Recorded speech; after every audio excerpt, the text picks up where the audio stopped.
Hi friends, welcome back to my channel. ఈరోజు మనం ప్రముఖ పుణ్యక్షేత్రమైన పావగడ శనేశ్వర స్వామి ఆలయం గురించి తెలుసుకుందాం. కర్ణాటక తుమ్కూరు జిల్లాలోని పావగడలో వెలిసిన శ్రీ శని మహాత్మ టెంపుల్ ఆంధ్రప్రదేశ్ సరిహద్దుకు సమీపంలో ఉంది.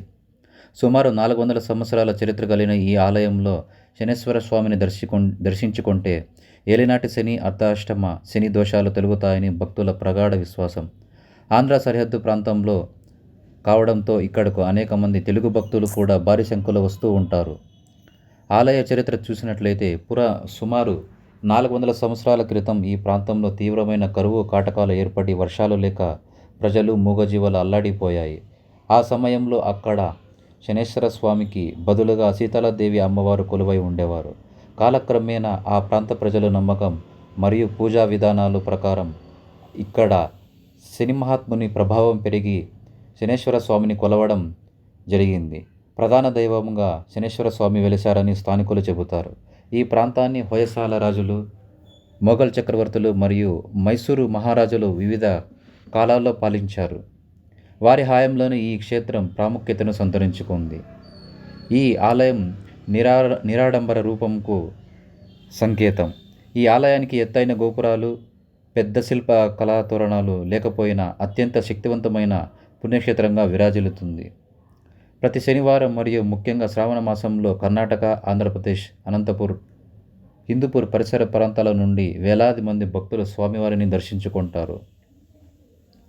పావగడ సమీపంలో దర్శనీయ ప్రదేశాలు. పావగడ టౌన్ సమీపంలో చారిత్రక ప్రదేశమైన పావగడ కోట మరియు అలాగే కొండ పదాల దగ్గర వెలిసిన కోటే ఆంజనేయ స్వామి ఆలయం కూడా చాలా ప్రసిద్ధిమైన చెందింది. స్వామివారిని దర్శించుకోవడం వల్ల ఏలినాటి శని ప్రభావం తగ్గుతుందని, అలాగే శని ప్రభావం జాతకంలో ప్రభావం చూపకుండా ఇక్కడ కష్టాలు తొలగుతాయని భక్తుల నమ్మకం. కర్ణాటక రాష్ట్రం తుమ్కూరు జిల్లా పావగడలో వెలిసిన శ్రీ శని మహాత్మ ఆలయం దక్షిణ భారతదేశంలో అత్యంత ప్రసిద్ధి చెందిన శని క్షేత్రాలలో ఒకటి. ఇది బెంగళూరుకు సుమారు 158 కిలోమీటర్ల దూరంలో ఉంటుంది. ఆంధ్రప్రదేశ్, కర్ణాటక సరిహద్దుకు సమీపంలో ఉంటుంది.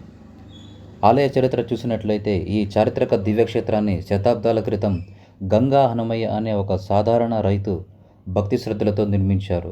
ఇక్కడ శని భగవానుడు పూర్తిగా నల్లటి స్వరూపంతో, నల్లటి వస్త్రాలతో భక్తులు పూజలందుకుంటూ అభయమిస్తుంటాడు. శనిదేవుడిని కర్మఫలదాతగా భావించి తమ కష్టాలు, ఏలినాటి శని, అష్టమ శని దోషాలు తొలగిపోతాయని భక్తులు ఇక్కడికి వస్తూ ఉంటారు. బహుళ అమావాస్య నాడు జరిగే శని మహాత్మ జయంతి ఉత్సవాలు అత్యంత వైభవంగా నిర్వహిస్తారు. శని దోష నివారణ కోసం ఈ ఆలయంలో భక్తులు విశేషంగా పూజలు చేస్తూ ఉంటారు. ఇక్కడ ప్రత్యేకంగా ఎల్లుబత్తి దీపారాధన అనగా నల్ల నువ్వులను చిన్న నల్లటి వస్త్రంలో మూటగట్టి నువ్వుల నూనె లేదా ఆవ నూనెలో తడిపి ప్రమిదలతో దీపాలు వెలిగిస్తారు. దీనివల్ల ఏలినాటి శని ప్రభావం తగ్గుతుందని భక్తులు నమ్ముతారు. అలాగే తైలాభిషేకం, స్వామివారికి నువ్వుల నూనెతో అభిషేకం చేయడం ఇక్కడ అత్యంత ప్రధానమైన పూజ.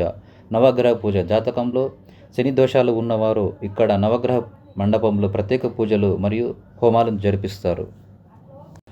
ఇలాంటి మరింత ఇన్ఫర్మేషన్ కోసం మన ఛానల్ని హిందూపూర్ జగదీష్ కుమార్ ఛానల్ని లైక్ చేయండి, షేర్ చేయండి, సబ్స్క్రైబ్ చేయండి. Thank you friends.